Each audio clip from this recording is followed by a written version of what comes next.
हम मुनि झा आ एकटा बहुत सुंदर श्री अशोक मिश्र भाईजी के रचना कैल चैतावर गीत सुना रहल छी। भाईजी बहुत सुंदर रचना केने छथिन और अपनो बहुत सुंदर गेने छथिन।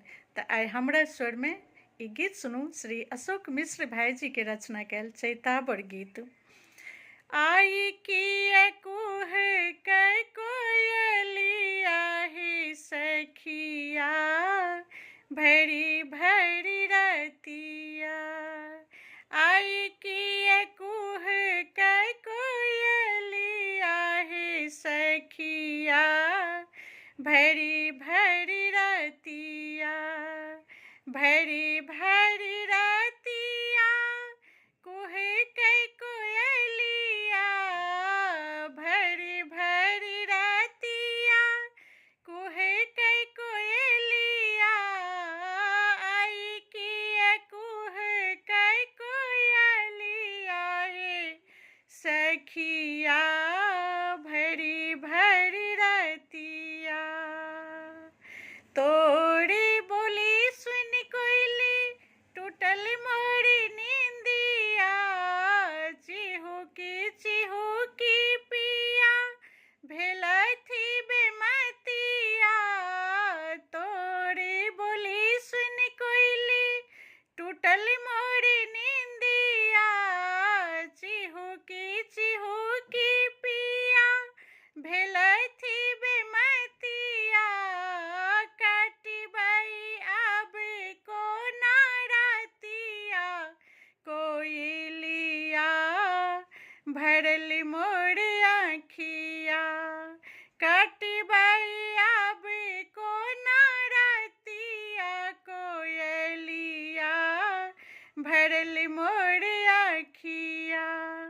आई की कुहे कै कोयलिया हे सखिया भरी भरी रतिया। एक तो बड़ी ने भेले सासु आ ननदिया। दोसरी सताबै मोरे परी के पैलिया।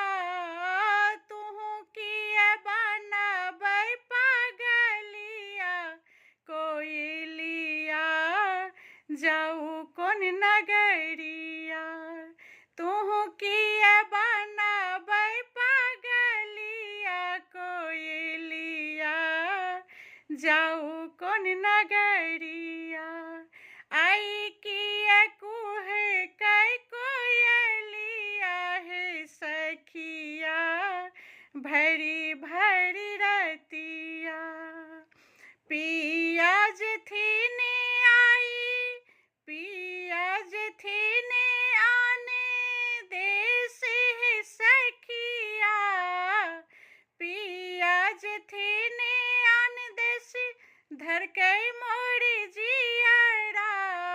कानी कानी भीजै मोरे अंगिया अचिरा।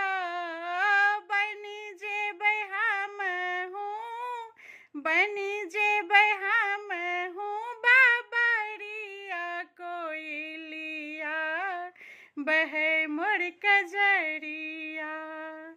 बनी जेबै हमहूँ बाबरिया कोयलिया बहे मोर कजरिया। आई की कुहे कै कोयलिया हे सखिया भरी भरी रतिया। कहती अशोकी सुनो अब रे चंचलिया। कहती अशोकी सुने अब रे चंचलिया। चल जो तू दोसर ठामे घड़ी आ डगरिया। देबो हमें हरियर चुनरिया कोयलिया।